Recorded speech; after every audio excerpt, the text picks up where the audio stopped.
Hi, I'm Kenny Joya. Welcome to another one of my tutorials. In this video, I'm going to show you how to view the master 2-bus meter in Reaper.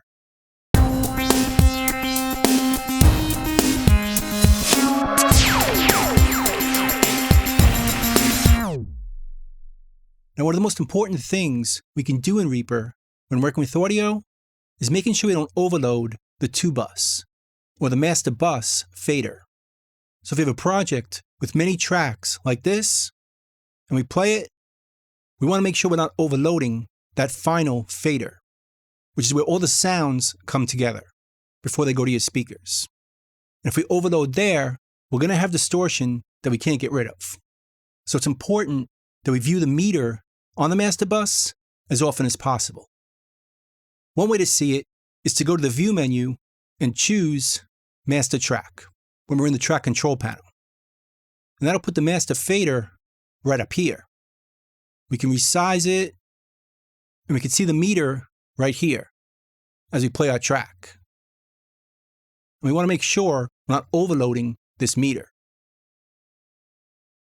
And we can make it bigger or smaller, or change the layout in the options menu.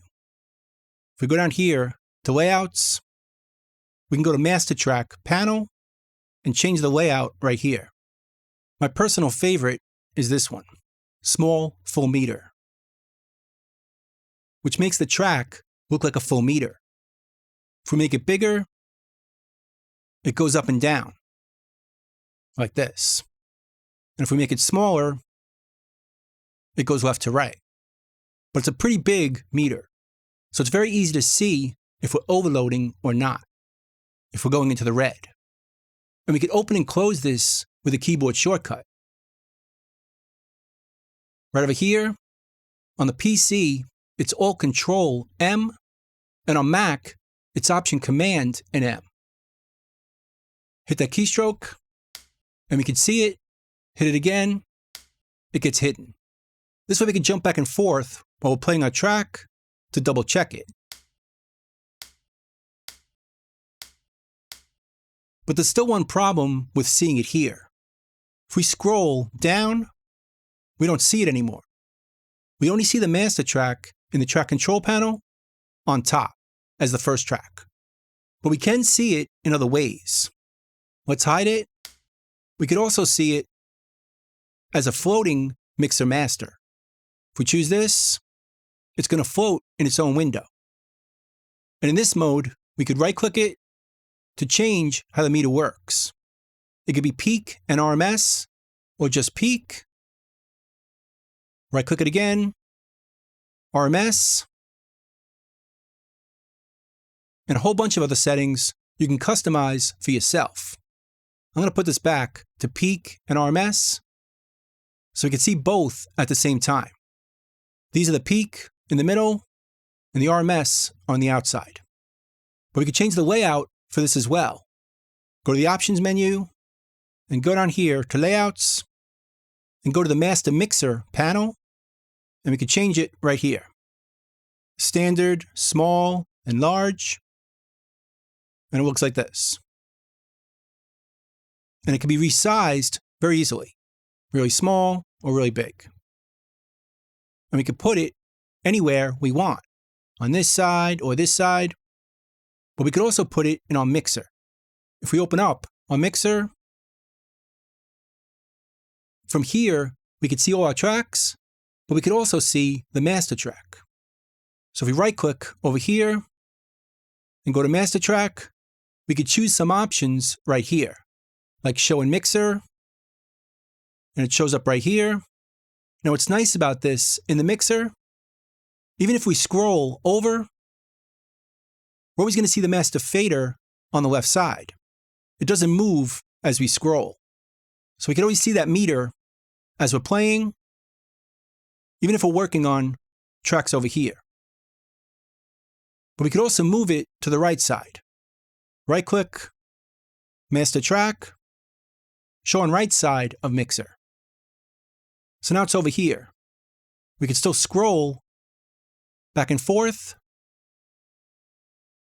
but it's always on the right side, so we can see that meter at all times. and right-click it if we want to change it. But we could also dock it. Right-click, master track, show in Docker, which puts it on the left side. So again, if we can spare the real estate on our screen, we can keep the master track and its meter visible at all times. So we can scroll down and still see it over here all the time. Even if we zoom in, zoom out, we're always going to see it over here. Or we can move it by grabbing the tab right here to the right side. And now it shows up over here. Again, we could scroll up and down, and we're always going to see the master fader and its meter while we work. If we zoom in, zoom out, we're always going to see it on the right side, or wherever we put it. But let's float it again. Now another thing we could do is we could use plugins on the master fader to make it easier to see the meter at all times, because this fader only goes so small. It's a bit hard to see like this, although we could adjust the volume right here if it's overloading. Bring it down if it's too hot, or leave it up if it's okay. But if we put a plugin on this track, we can make it even smaller. Let's go to the effects. Now, if you already have effects on the master fader, we can just put this at the end. Let's search volume, and then choose Volume Pan Smoother, version 5. And with this plugin, we can adjust the level as the last step on the master fader. If it's overloading, bring it down, or leave it up if it's good. We can float this and make it even smaller. We can put it over here on the right side, make it nice and small, close this, and at all times, we can see our master bus or 2-bus meters while we work. We could zoom in, zoom out, scroll up, scroll down, scroll over and back, and at all times, see the meters right here. So we can always check if we're overloading without taking up much space. And we could also put it by our toolbar. Just grab it and move it right over here. And it fits nicely right after our toolbar. So again, we're always going to see our meter or the master 2-bus meter while we work. If we scroll up or down, over or back, zoom in, zoom out, at all times, we can see the meter right here. So that's pretty much it. That's viewing the master 2-bus meter in Reaper. I hope you learned something, hope you can use it, and I'll see you next time. Thanks.